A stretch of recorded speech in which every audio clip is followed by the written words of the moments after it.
धाम कटराकोटी धाम से चलकर आए हुए हमारे बीच में संत शिरोमणि परम पूज्य स्वामी चिन्मयानंद महाराज की, स्वामी चिन्मयानंद महाराज की। साथियों, बड़े हर्ष का और बड़े गर्व का विषय है कि इटिया थोक की इस धरती पर आज सामाजिक समरसता सहभोज का, कंबल वितरण का व राम मंदिर निर्माण के संबंध में जो समर्पण निधि देनी है उस विषय में परिचर्चा के लिए आप सब लोगों के बीच में आने का सौभाग्य मिला।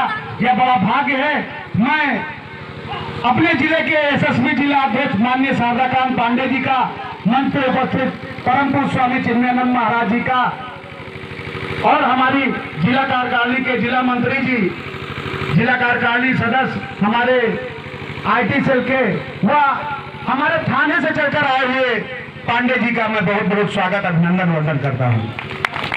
साथियों, शारदाकांत पांडे जी कहा करते हैं, शारदाकांत पांडे जी कहा करते हैं कि आंधियों में तूफान जलाए रखना हमारा काम है, आंधियों में तूफान जलाए रखना हमारा काम है, हिंदुत्व की शान को बनाए रखना हमारा काम है, सर कटा सकते हैं अगर धर्म के लिए तो सर काट के बुलाना हमारा काम है।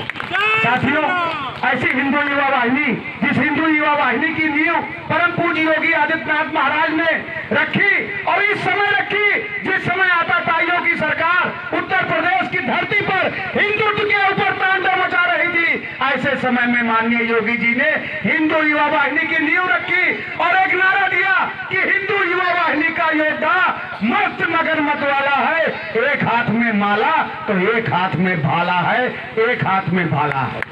साथियों, हमारा उद्देश्य है साधु संतों की रक्षा करना, मंदिर मठों की रक्षा करना, माँ बहन बेटियों की रक्षा करना, सनातन धर्म की रक्षा करना, हर तरह से हिंदू संस्कृति को बचाए रखना हमारा आपका प्रथम धर्म है।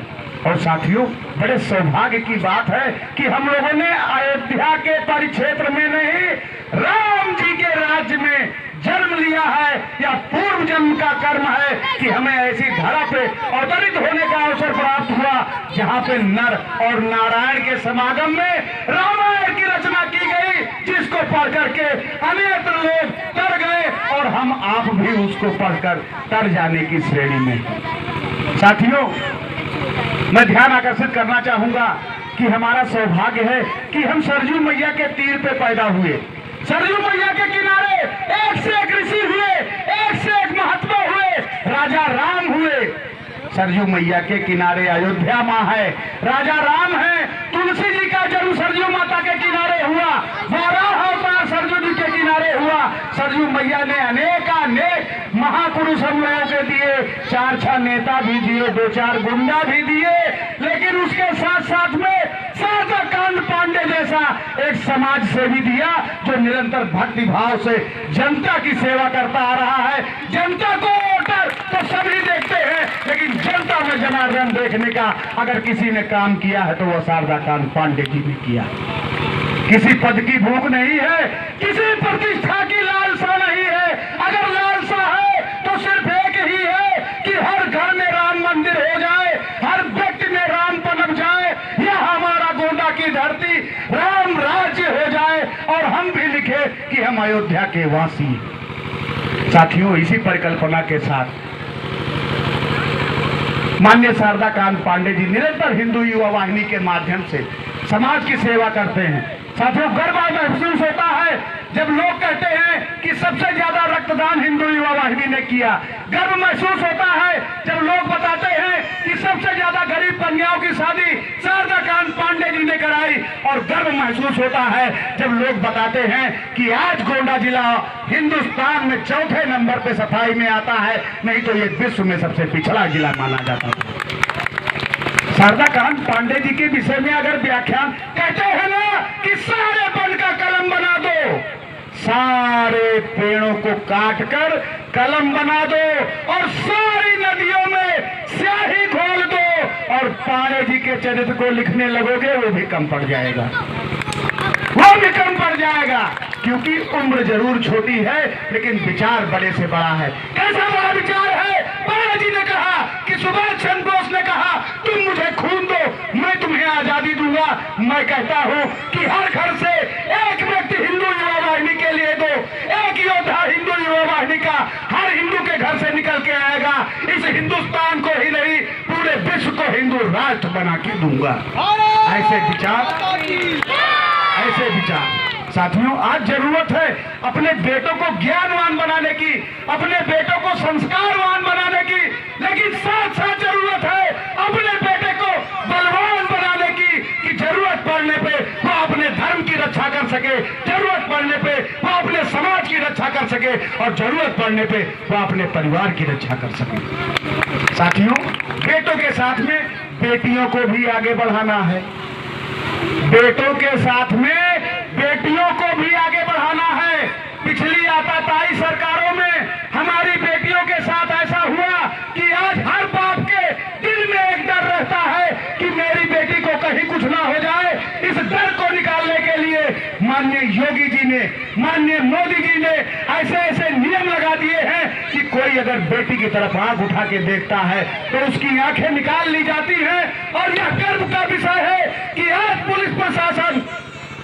का पुलिस प्रशासन हर बात में कंप्रोमाइज करने को तैयार है, लेकिन बेटी और मां के मामले में कहीं भी कंप्रोमाइज करने को तैयार नहीं है।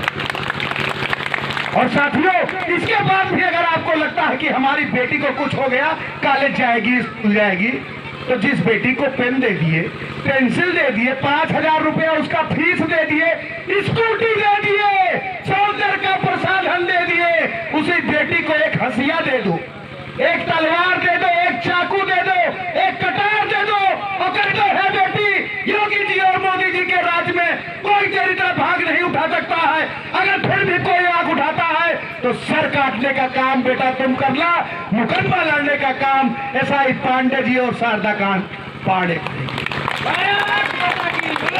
साथियों, जरूरत है अपने अंदर के राम को जगाओ। जब तक आप अपने अंदर के राम को नहीं जगाओगे तब तक आराम नहीं मिलेगा। और अगर आराम चाहिए तो राम को जगाओ। और राम की मर्यादा यह है कि राम ने अपनी मर्यादा को, एक छोटा सा प्रसंग अगर समय हो तो कहना चाहूंगा, छोटा सा प्रसंग। जब भगवान लक्ष्मण को शक्ति लगी, याद कीजिएगा, जब भगवान कहीं त्रुटि हो तो माफ कीजिएगा, जब भगवान लक्ष्मण को शक्ति लगी, विभीषण ने बताया कि सुसेन वेद एक ऐसा वैद्य है जो सारी दवाइयां जानता है। हनुमान जी को आदेश हुआ, हनुमान जी कुटिया सहित सुसेन वैद्य को उठा लाए। बोले बाद में कहेगा जड़ी बूटी तो एक घर में सब है, इसको ले चलो। कुटिया सहित ले आए, सुसेन वैद्य भगवान राम के आगे हाथ जोड़कर खड़ा हो गया।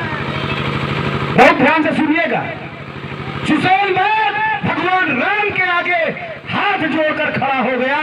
बोला राम जी, मैं जानता हूं कि आप सर्वश्रेष्ठ हैं, लेकिन फिर भी मैं इन लक्ष्मण जी का इलाज नहीं कर सकता हूं, क्योंकि मैं रावण का खाता हूं, मैं रावण का पीता हूं, मैं रावण के राज्य में रहता हूं। और अगर मैंने उनके बैरी का इलाज किया तो यह मेरे स्वामी भक्ति का अपमान होगा।